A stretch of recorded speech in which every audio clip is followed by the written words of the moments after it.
Hello and welcome to the Environmental Affairs Lab at DFW Airport. Coming up is a deep dive into what one environmental scientist does at work every day. Meet Ed Simon, our Environmental Emergency Response Program Manager.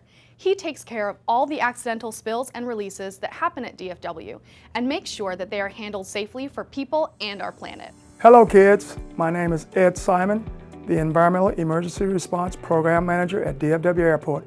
I'm going to walk through a day in the life of an environmental scientist at DFW Airport. I will teach you about some of what we do to protect the environment. The scientists and engineers that work at DFW Airport have degrees in fields such as biology, environmental science, engineering, geology, chemistry, and many other have technical certifications in very specialized fields related to maintenance, hazardous materials, and even energy. All these professionals work together to protect human health and the environment on a daily basis. Let me tell you a bit about some of the exciting work we do within the Environmental Affairs Department. The Environmental Emergency Response Program is a program within the Environmental Affairs Department. The program is focused on cleaning up spills and accidental releases of hazardous materials. When we talk about hazardous materials at the airport, that can mean a lot of different things. But some of the most common materials that could be spilled are jet fuel, motor oils, grease, glycols, sewage, diesel fuel, and believe it or not, even chlorinated drinking water. We refer to these accidental spills as ERs, or emergency response situations. No matter what the material is, we try to clean it up before it can impact the local environment. Sometimes these materials do get into the environment, and when that happens, we do our best to remediate the impacts of these materials and get things back on track. Why is this important? The Environmental ER program is important for three reasons.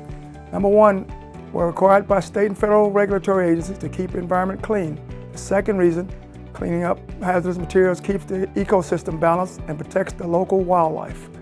The third and most important reason is that it keeps people healthy and safe. So what does that look like on a day-to-day basis? Let me show you by talking you through an example notification. One of the most common emergency response situation we see is a small jet fuel spill. If someone spills jet fuel while fueling a plane, they call it into the Airport Operations Center, or AOC for short. The AOC takes down information from the person reporting the spill of hazardous substance, and they then call me to let me know what happened. I'm on call 24/7 and I get calls at all hours of the day and night. I get an average of 10 calls a week and over 300 calls a year. The airport is a big place, over 18,000 acres, and an ER might occur anywhere on the airport. Don't worry, I do not have a response to all of these calls on my own. We have a staff of about 40 scientists and engineers that are trained to respond to environmental emergencies. Once I get all the information from the AOC, it is time for me to make a decision or determination and see if I need to respond to a spill in the field. Some of the things I look at to determine what's needed for our response are safety, type of substances, size of the spill, impacts to the local environment, and if the DFW Airport Police or Fire Department have asked for assistance. In our example, 5 gallons of jet fuel has spilled on the airfield and there is a storm drain nearby. Storm drains lead to nearby water bodies and can carry pollutants into our environment. When a spill happens near a storm drain, my team will always go into the field. When responding to a spill, I take the emergency response truck. The truck is loaded with everything I might need to contain and clean up a spill. Example of those supplies might include drain covers, oil absorbent booms, buckets, brooms, or dams, and absorbent socks. There are 5 steps to responding to a spill. These steps are notification, the elimination of the source, containment of the spill, cleanup or remediation, and disposal. When the people reporting the spilled jet fuel to AOC, they have completed this first step. When I arrive, I look for the source of the spill and eliminate it as fast as possible. The third step is to contain the spill so it doesn't spread out and impact the local environment. I do this by using drain covers to make sure the jet fuel doesn't enter the storm drains. The fourth step is when we clean up the spill using tools from the ER truck. I spread out oil absorbent, which is similar to kitty litter, over the jet fuel to soak it up. Then we can sweep up the contaminated oil absorbent and put it into tightly sealed containers. After everything is cleaned up, it is time to complete the final step and properly dispose of the contaminated material. At DFW Airport, we have a special storage area for contaminated waste where it can be easily stored until it can be properly disposed of at a later date. After I responded to a spill, everything is done, I move on to the reporting part of my job. This is when I record the information about the spill into the database. Sometimes I'm required to send a letter to a regulatory agency to report the spill. This only happens when the spill is very big, if the material is very dangerous, or if the material causes adverse impacts to the environment. BMPs are best management practices that help prevent spills and make it easier to clean up any spill that might happen. A few BMPs are making sure containers have lids, using drip pans and drain covers, and keeping a spill cleaning kit nearby. Good housekeeping practices are all about keeping the area clean. A clean workspace can keep things safe and organized. If there is trash and debris in your area, it can clog drain and it can be a trip hazard. At the airport, we call trash foreign object debris, FOD.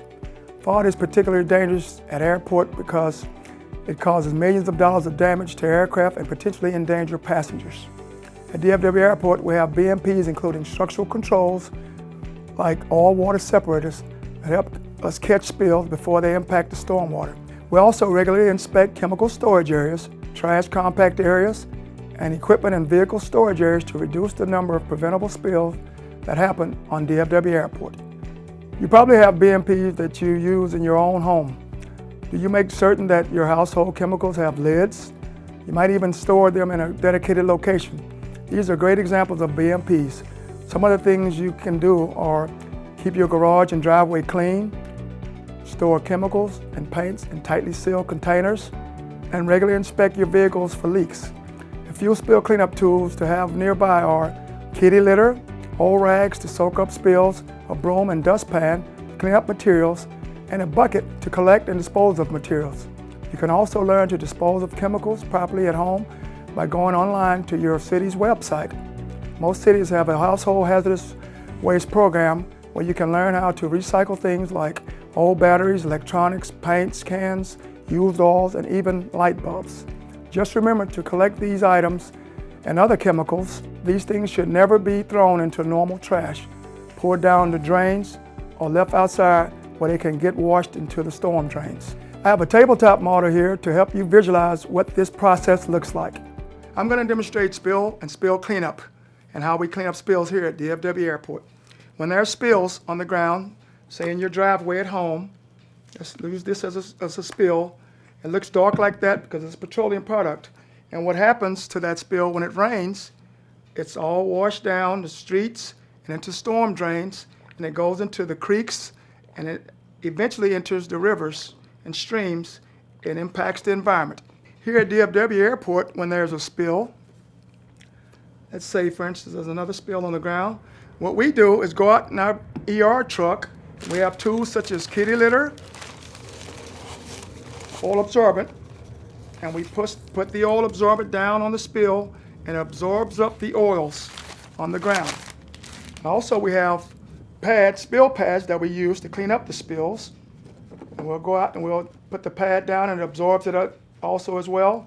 And we kind of clean it up and we sweep everything up into one big pile and we clean it up. Make sure it's clean to where it doesn't flow down the streets into the drains. We put the waste materials into a container and they're disposed of properly later. This is what a spill pad looks like in real life that we use here at DFW Airport. This is one that's gray looking, or we have white spill pads as well. Okay? We also use these absorbent booms. They like absorbent socks is what we call them. They're gray.